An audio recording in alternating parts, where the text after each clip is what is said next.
Bonjour à tous. Donc aujourd'hui, c'est notre première session enregistrée du cours FIS ou FI 4.4, donc intitulé Théorie quantique des champs, ou plutôt la mécanique quantique relativiste. Donc cette première session, évidemment, nous allons découvrir ensemble certaines difficultés dans les enregistrements, dans le passage des informations. Donc j'apprécierai votre retour et votre feedback plus tard. Là, j'utilise un logiciel qui s'appelle OpenBoard. Donc c'est un whiteboard digital. Et donc ça va me permettre aussi de passer entre mon desktop, que je vais utiliser pas mal, et le whiteboard. Donc, évidemment, cette première session, c'est vraiment pour une introduction rapide, si vous voulez, pour qu'on met vraiment ce qu'on attend de ce cours. Comme vous le savez bien, notre expérience ensemble, c'est que d'habitude, les choses partent lentement. J'espère qu'avec l'idée qu'on est chez soi et que ça passe sur des enregistrements, c'est que ça sera plus rapide. J'ai fait pour vous j'ai préparé en fait plusieurs outils qui vont vous permettre de se servir plus efficacement des choses. Donc, vous savez que j'ai créé des classes. Donc, sur les classes, vous auriez pas mal d'informations que je vais télécharger. Mais pour encore être plus pratique, donc je vous ai passé cette page personnelle que j'ai créée, que vous pouvez accéder sur le lien que j'enverrai tout à l'heure si vous ne l'avez pas.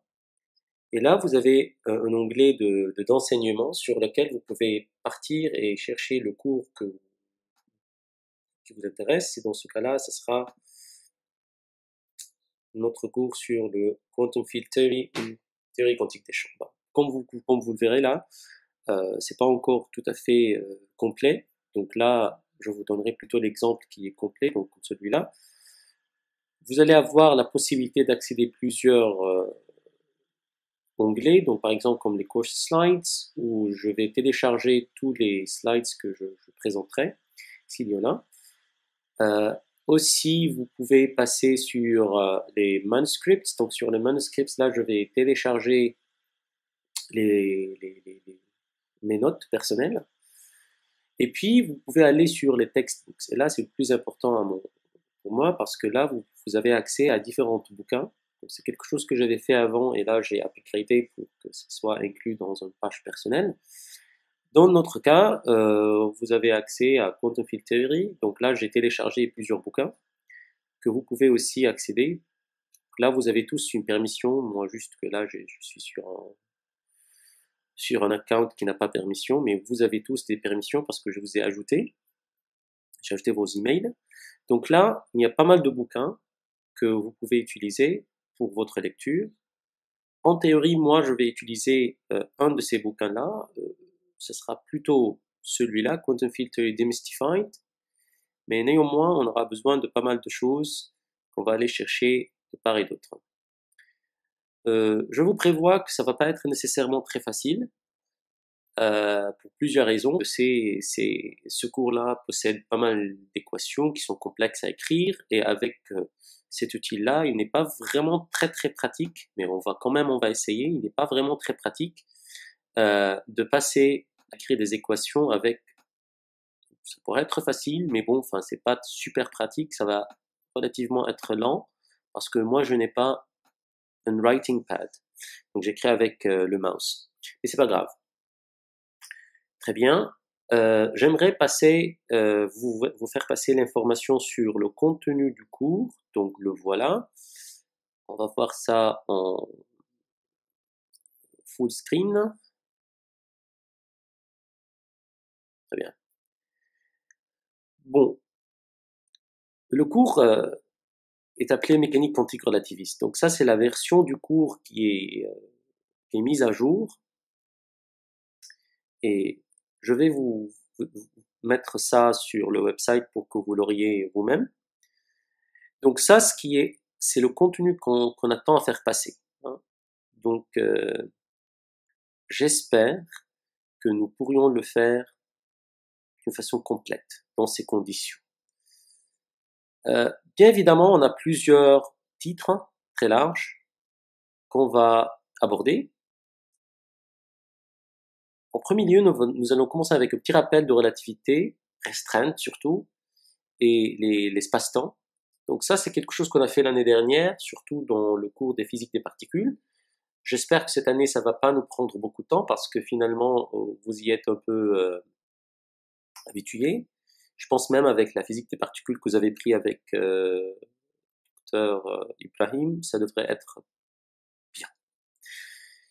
On va quand même parler des formalismes hamiltoniens, Hamilton et Lagrange, un tout petit peu des équations électrodynamiques de Maxwell, au formalisme covariant. Donc on va voir comment ça va passer au niveau des équations avec ces outils online, mais on va s'en sortir. Une fois qu'on a fini avec ça, nous passerons sur les équations relativistes. Donc, nous allons parler des équations de Schrödinger relativistes, Klein-Gordon, et puis passer sur la règle de Feynman pour des particules scalaires extérieures et l'équation de Dirac surtout. Les titres sont un tout petit peu, je ne vais pas dire choquants, mais quand même un tout petit peu lourds. Hein. Réflexion d'espace, conjugaison de charge, renversement de temps. On va voir comment ça va se passer. Ne vous inquiétez pas trop. Avec les outils online et le fait qu'on est tous à la maison, il est vraiment possible de partager avec vous aussi des vidéos explicatives qui vont faciliter beaucoup les choses pour vous et pour nous. La troisième partie, ce sera les fonctions de Green, électrostatique, électrodynamique covariante et les propagateurs de particules libres. Donc ça va être un peu mathématique, avancé. Et puis, on va passer à la théorie de jauge abélienne. Ça, c'est vraiment le contenu de cours qui est attendu dans cette année-là. Alors, l'une des références que moi je possède, mais sous version papier, et malheureusement j'ai pas pu le trouver en format PDF, c'est la mécanique quantique relativiste par Michael Classen. Peut-être plus tard, ou si j'arrive à le faire scanning, je vous les enverrai sur le website. Très bien. Comme vous le savez, on a probablement parlé de ça avant. La mécanique quantique relativiste ou la théorie quantique des champs, c'est vraiment l'accumulation, si vous voulez, de pas mal de choses dans la physique. Donc moi, je vais le faire comme ça. Je pense que j'avais fait ça avant, mais je vais le répéter. Si on divise le monde de la physique en 4 axes, en 4 quadrants, imaginons maintenant qu'on prend ici un axe de dimension,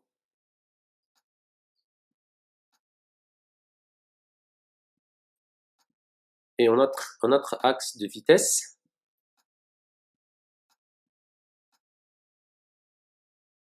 D'accord? Et donc, on a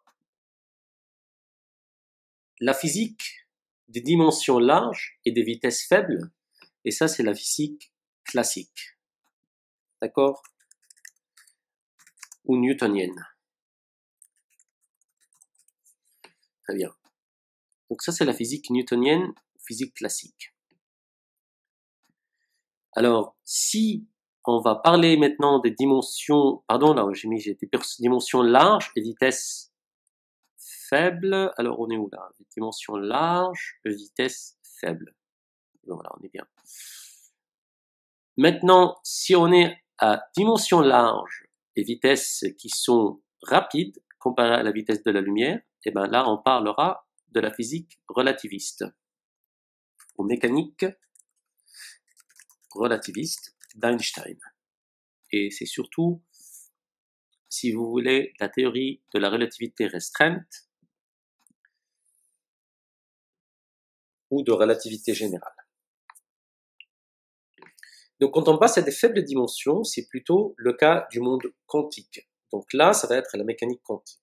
Donc faible dimension et faible vitesse, eh ben, c'est la mécanique quantique. Hein, que nous avons vu, vous avez vu plutôt, ensemble avec Dr Naja et un petit peu avec moi. Et c'est juste là que ça sera notre intérêt dans le monde des grandes vitesses par rapport à la vitesse de la lumière, mais à très faible dimension. Et c'est là où on travaillera à la mécanique quantique relativiste. D'accord? Donc, c'est pour cela, la théorie quantique des champs, c'est une culmination de combinaison vraiment de la mécanique relativiste. Donc, il y a beaucoup de gens qui s'appellent ça le mariage de la mécanique relativiste avec la mécanique quantique qui a abouti à cette théorie de mécanique quantique relativiste ou théorie quantique des champs. Et bien évidemment, on sait que la mécanique classique, finalement, mécanique newtonienne, c'est un cas particulier, très particulier, de la mécanique relativiste. Donc c'est un peu ça, si vous voulez, le cadre de cette théorie qu'on va étudier. Ça la positionne au niveau des connaissances que vous savez. Donc quand on parle de mécanique quantique relativiste, le côté relativiste des choses fait qu'on a pas mal de transformations qu'on doit prendre en compte, comme les transformations de Lorentz, bien sûr, le formulaire des quadrilateurs covariants et contravariantes, et surtout le changement de repère. Donc je vais noter ça en fait, comme ça nous donne une sorte de mot-clé. Je vais noter ça, j'appellerai ça mot-clé. Bon, nous allons voir les transformations de Lorentz. Hein, nous allons parler des formalismes des quadrivecteurs. Et là, on devrait être vraiment à l'aise avec ça. Ça, c'est pas très très agréable. Pas pour tout le monde en tout cas. Moi inclus certaines fois. Et il faut penser aussi aux intervalles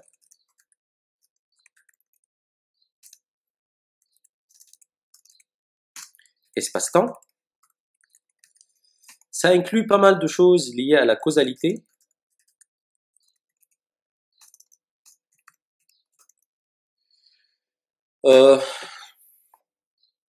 Donc on va parler du renversement du temps. Hein. On va voir, c'est des choses intéressantes. Puis la théorie des jauges. La théorie des jauges, pour ceux qui ne connaissent pas de jauge, c'est vraiment lié à la transformation entre les repères, hein, donc les changements de repères. Voilà. Donc il y a plein d'autres choses. Juste à savoir que l'idée ici, c'est vraiment, comment dire,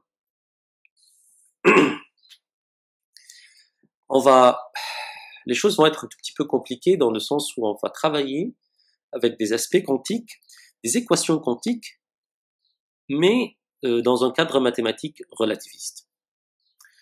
Je vais faire de mon mieux pour que les choses soient le plus faciles possible, le plus simple possible.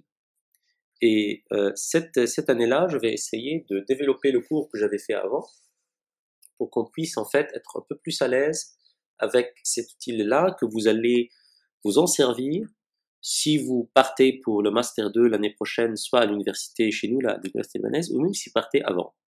Juste pour que vous sachiez, pour ceux qui ont des doutes, parce que je crois que certains ont des doutes, vos collègues de l'année dernière qui sont partis, il y en a deux qui sont partis, deux filles qui sont parties à Strasbourg pour suivre en fait leur master 2 en physique subatomique.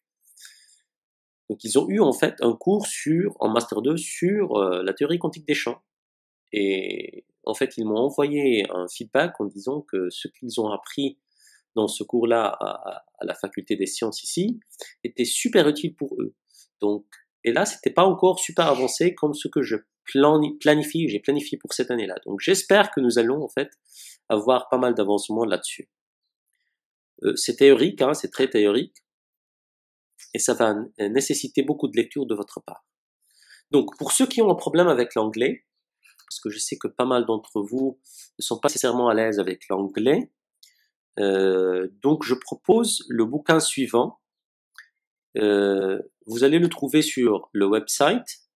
Donc attendez que je vous le montre, parce que comme ça, moi, je vais changer de... Attendez, je vais quand même... attendez, là, je vais terminer tout ça. Et puis je vais vous montrer, si je change, donc si je pars sur celui-là, donc là je vais passer sur le Google Site. J'espère que ça va passer. Je pense que non.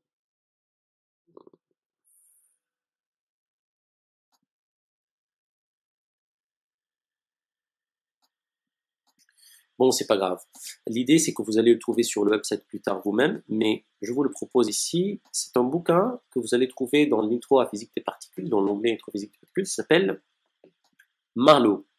Donc Marlowe, c'est un bouquin qui se trouve sur Internet. Moi, j'ai réussi à le télécharger PDF. C'est un super grand bouquin. Marlowe, c'est un Canadien qui continue d'updater, de mettre à jour son bouquin. Et vous allez voir, c'est un bouquin qui fait 434 pages, donc c'est pas mal. Ça parle de la physique des particules, donc c'est en partie où nous avons pris ça. Donc vous allez trouver pas mal de choses sur la relativité quadridimensionnelle. Et puis, en fait, si vous partez un tout petit peu plus loin, vous allez trouver, voilà, la mécanique quantique relativiste ou la théorie quantique des champs. Donc ce sera le chapitre 4, ça, et ça c'est en français. Voilà. Donc je vais aussi pas mal utiliser celui-là. Je pense qu'avec les équations, je vais faire des copy-paste parce que c'est très très difficile ou ça prend beaucoup de temps en fait de pouvoir faire ça, rédiger comme ça. Donc voilà, nous allons utiliser ça aussi comme bouquin, vous pouvez vous en servir, c'est en français. Donc on a tout au niveau de la théorie quantique des champs et puis sur la mécanique quantique relativiste que nous allons utiliser. Donc ça vous servira comme un très bon bouquin de référence que vous pouvez lire et utiliser. Et il y en a même des exercices que nous allons essayer de résoudre ensemble dans ces sessions-là. Voilà, je pense que pour introduction de ma part, j'ai tout dit pour l'instant. J'espère que ça sera utile pour vous. Si vous en avez des questions, n'hésitez pas à me contacter via WhatsApp ou quoi que ce soit. Et puis voilà, on se tiendra au courant et on voit comment les choses vont se passer. Bon, merci et puis à bientôt.